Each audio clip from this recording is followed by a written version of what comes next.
Today is October the 12th, 2019. I'm Keith Moore, and welcome to another episode of Homeless in Titusville. And today I'm being joined by, what is your name, ma'am? Gracie Taylor. Gracie Taylor. And you guys were on the show recently, and you guys were talking about trying to get off the street. So how has that been going? Going pretty good right now. We're still on the streets, unfortunately, but we're in our last stretch. You found a program called the PATH program? We have. It's through Circles of Care, where Chris is treated for his mental issues, and they're helping with gas to get him to and from doctors. They're helping with his medicines, and once I'm able to show proof of income, then they will help us with permanent housing. And that includes first month, last month, and deposit. So are they going to do so your water and your electricity too? They'll get you the deposits for those things. Yes. And when are you supposed to meet with these people, and when is this supposed to kind of take place? I just got my first paycheck Thursday, and we will probably meet with her on Tuesday while I'm off, and be able to produce my check stub to her and then start the process. So how is the new job going over at Dogs R Us? It's going great. It is. You like it? I love it. Good people. Good work environment. Everybody there just gets along. There's no fussing. And I love it. Scheduling's easy. Scheduling's easy. They give us one schedule, and that's what we work. So a lot better than Tractor Supply, because you said the hours were getting cut back, and that's what put you on the street. Yes. Because you just could not make ends meet. Can't make ends meet with 19 hours a week. No. Now I'm getting 30. You're getting 30. That's a pretty big difference. And now you're going to be getting tips too, so you're going to have money in your pocket daily. Yes. A few dollars. What's the hardest thing about being on the street and going to work every day? Trying to find a place to get ready. Because I have to get ready in a bathroom. And with no shower? With no shower. Just basically doing a quick wash off and washing my hair. I usually wash my hair a day in advance so it's dry the next day. And bird baths, though. Yeah. Taking bird baths. But when you did get your first check on Thursday, you said you got a hotel. We got a hotel room. Got a hotel. That had been nice. Sleep in a real bed, have some room to walk around, take a shower. That's been our second time that we've got to be in a bed with a shower, any form of TV or normalcy. That's been the second time since July. So after a hard day's work, you can't go home and prop your feet up on the couch and grab the remote control. No, I cannot. To you, it's back to the streets, back to the streets and back to the van, and so you driving and just trying to stay cool, which thank God it's cooling off now. Right, it is the weather, right? But you don't have AC in your van. We don't have AC in the van, and even if you did, hard. You can't leave it running because for gas issues. Right, couldn't afford those fuel costs. What about some of the other things as far as food? Have you guys been going to the food pantries? And I guess Chris was saying that he actually volunteered. He volunteered at Hummingbird last week, and we got some meat. Of course, when we get food, we have to cook it immediately because we have no way of storing it.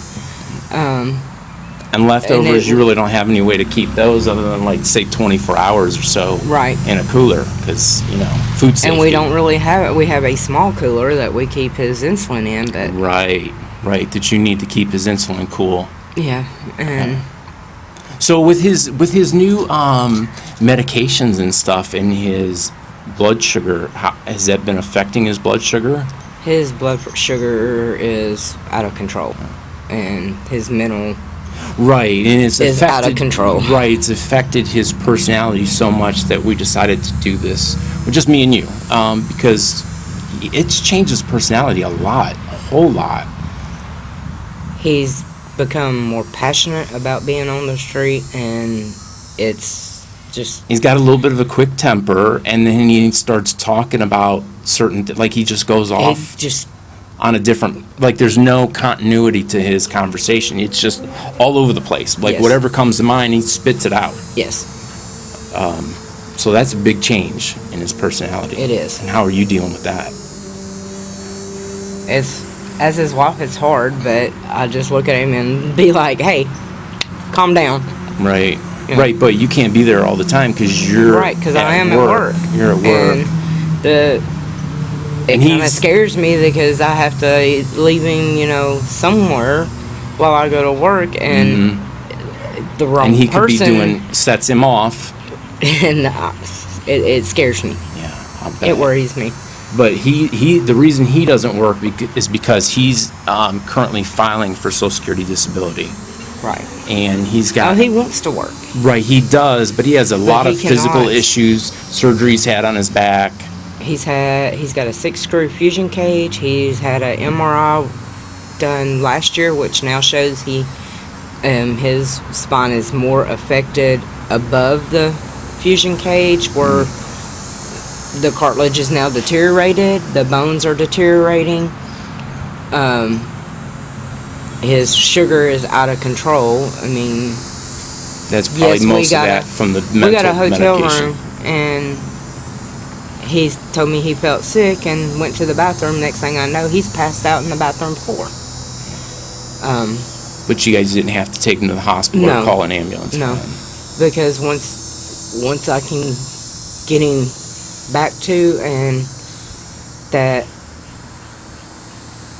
Right, you it just passes, got then- him on the bed and back to kind of stabilization yeah, for the night. and then he's fine. Yeah. And I don't know if it's the new medicine causing it, because that's the first time that it's happened. And he I would just say had a it has a medicine lot increase. to do with it. I would say it would have a lot to do with that.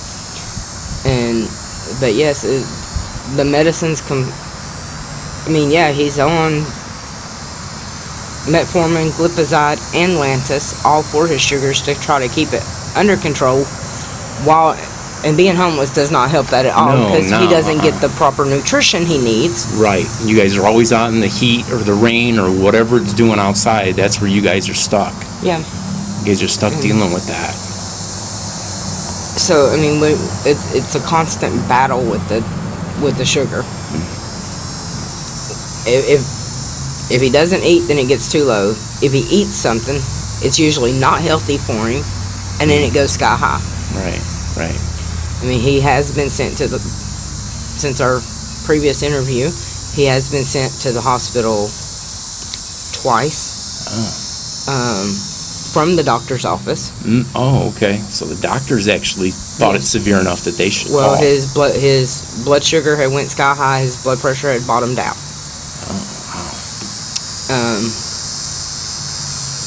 Chris is a big dude. He's, it takes a lot for him to go to a hospital. Right. And how about you? How about your health? Are you suffering from any conditions right now? I know you got a horrible sore on the bottom of your foot, but you have to keep going to work. yes, I've got Yeah. 2 or 3 blisters on the bottom of my feet, and The one's pretty bad. I would say Yeah. it's significant. it's significant. How about some of your other stuff? Do you have any other health issues going on right now, making going to work a little tougher, or not really? Not really. Not really. Okay. And what are Of course, some? I don't go to a doctor either. Because you don't have health I don't insurance. have insurance, so No. So if you get sick, your only option is to go to the emergency room. yeah. I mean, Now we do have a care pass, which helps because we're able to go be seen at the ER and it not cost us. So that does help if I was to get sick. okay. So tell me about tell me about some of the logistics of working from the street. So we already talked about how difficult it is to take a shower and stay physically clean. And how about laundry issues? Like, where do you do laundry? How often do you do it? I have 2 shirts for work, so I'm constantly having to do laundry. And we find the cheapest laundromat that we can go to, which usually is $1.50, Monday through Thursdays. And if something happens that I have to have clean clothes on Friday or Saturday, then we had to pay a little more for laundry. Right. You got to do what you got to do. But I do have to wear pantyhose to work, so I have to wash them out like every day in a sink somewhere and let them dry overnight, you know, to be able to have clean stuff for work. It's just crazy how some people whine and complain about their jobs and their situation, but I mean, they have it easy compared to how you guys are living right now, and how you are having to really work hard to get off the streets. I mean, this is very hard work. Right. You are not lazy. No, I'm not lazy by no means. I've worked basically my whole life. Mm-hmm. From the time I was like 6 years old, my mom owned a restaurant in Tennessee. I would get up 4 o'clock in the morning and go to work with her. And for 3 years until my son got sick, I owned my own restaurant. So no, by no means am I lazy. Right. You know, I have gaps. Don't get me wrong, I have gaps in my work history. But the gaps that are in my work history is because during that time, I was off taking care of my son. I had no choice. I was a single parent. Right. But after that, I kind of drowned myself in work. Right, to kind of be like a distraction. And that was after I mean, I'm not going to say that, you know, a lot of people think that homeless people or people experiencing homelessness are either drug addicts or drunks or, you know, prostitutes. That is not the case. You have families out here that have kids. You have people like me and my husband that are out here because I couldn't make ends meet at a job. Right. And you kept staying at that job because you thought, well, maybe next week I'll get more hours. The hours and so on, and just finally got to a point where you just had to walk away. I had to walk away. And then I end up putting in 45 applications. And that is the hardest part, is when you put in 45 applications over a 4-week period. And you have no address to give them. And have no address to give them. However, I do have a phone number, and I would give that to them. And, you know, I would take the initiative to call back. I called several of my applications back numerous times. And I finally get one job. But at least you have. But at least now I have a job that is something you can do, something you enjoy. The people are great. I do. So that's all real good stuff. So is there anybody that you have any messages for? Is anybody that's helped you out while you've been on the streets? Anything you have to say to anybody? You've helped out a lot with doing the videos, so I appreciate that. Right, getting your story out there. Yes, Damien San Martin, he's helped us out by providing resources and just promoting people experiencing homelessness the way he does is awesome. Yeah. You know, I stand behind him 100% on it. Right. Affordable housing, I think, is the biggest problem. Yes. So most people are priced out of most people have jobs. Right. You know, most people have jobs, and they're still experiencing homelessness because the working poor. They do not have enough to afford to be in a house, and that's sad. Right, it is. When you work full time and you still cannot afford a place, that's not the way things are supposed to be. And then Laura Ezel, she's helped out wonderfully.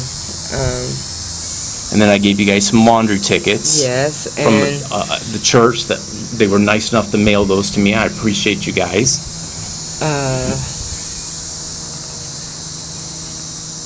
Louise. Oh, Louise, yeah. We don't want to say her last name, but Louise.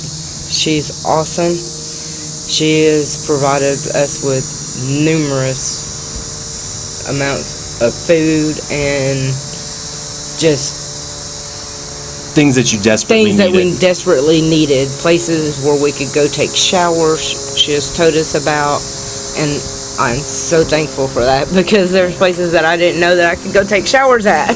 Yeah. I think my videos have helped people in a lot of ways to let others know about who's out here and what their needs are. you know. And the thing is that, from my experience, what I've noticed is, like, if it's somebody that's on the street that you see them and you don't know them and you don't have a personal connection to them, right? You just go, oh, that's, you know, the system will take care of it or whatever, right? But if that was your mother or your child or your parent, something, you'd be like, why isn't somebody doing something? Exactly. You know, and I feel like, you know, by no means is doing interviews of people that are experiencing homelessness a cure for what's going on, but I think people need to know about what's going on out there and how easy it is to end up in a position just like you guys did. Yeah, and you know, and yes, people that are experiencing homelessness may have family. But sometimes they're not in the state, or But sometimes they're poor and they can't afford to help. Exactly. It's not a matter that they don't love them, they don't care, all those things. They themselves are just barely holding on. And it's also, you know, I don't know how to say it, but it's kind of like a sense of pride, I guess. Right, it's hard to go to your family and say, hey, I'm homeless, I need help. Right, and Right. you know, it's But everybody hard. at some point in their life needs help from somebody. Like, none of us gets through life without somebody's help at some time, you know? That's just kind of the way it is. Right. Unless you're, you know, like a multimillionaire. Millionaire. You Yeah. can just reach into your pocket and, you know, the money's always there. So, but, And that's not always the case. And you know, yeah, me and Chris have it better than some of the other people that are out here experiencing homelessness, because we do have a van, we do have a place over our head, but that still doesn't make us any less homeless. right. You know, we don't have a house to go to. We don't have a couch to be able to go in and sit in on and And if the prop our weather's feet up. bad, you don't go, you're stuck. You're stuck. We're still out in it. Yeah. You know, but some people just seem like, oh, you got a van, you're not homeless. Right. At least you have a roof over your head. Yeah, But you still have those struggles. But we still have the struggles. The struggle is still real. Yeah. I mean, you know, we have to have stuff to drink. We have to have stuff to eat. You know. Yeah. Totally So get it. what I make in tips, you know, each day goes for gas, food, drinks. Right. There's no saving anything. Right. There's no anything saving right now. anything. But I hope that when you guys do finally get in a place, you guys will find a way to put away a few dollars or something somehow. It will be much easier once we get in a place. Yeah. Once we get in a place, you know, at least we won't be having to have gas to go here and there, because you can't just stay. If you go to a park, you have to leave the park at a certain time. If the police ask you to move or whatever, you gotta move. If it's really hot and there's no wind stirring, guess what? You're going to be driving around trying to get some air. Yeah. Especially if you don't have an air conditioner like we don't. Right. I mean, yeah, you can buy fans that plug up in your vehicle, but then you have to have adapters to go in your cigarette lighters. And then that's just another thing. And that's another cost. In the van. Right. Not only that, but your van is only so big. Yeah, exactly. And you can only have so much stuff. So. And we have clothes, you know, we have clothes, don't get me wrong, we have Right. clothes, but we have that consists of laundry. So you have to have laundry detergent. You know, You have to have soap for your body and all those other and you start things. adding all this stuff up and you start packing all this in the van, then you have nowhere to sleep. Yeah. All right, well, listen, we're about to get going here. So is there anything else that you want people to know, or is there anything that we didn't talk about that you wanted to talk about briefly, or have we kind of covered it all? I think we pretty much covered it all. Covered it all. Okay. All right, guys. Listen, you guys can connect with the Taylors and the Homeless in Titusville Facebook page. You can connect with me directly if you want on my personal Facebook page at KEITHWOHR. You guys can send me a message there. I do look at the messages on YouTube. It is hard to respond to all of them, and I do have to approve the messages. So I do look and read every single one of your comments. So I don't want you to think that I don't, because I very much do. And I just appreciate the community we have in Titusville here that has helped the Taylors and some of the others. And I guess, as always, may you be just as blessed as you have blessed others. Until next time, thanks for watching.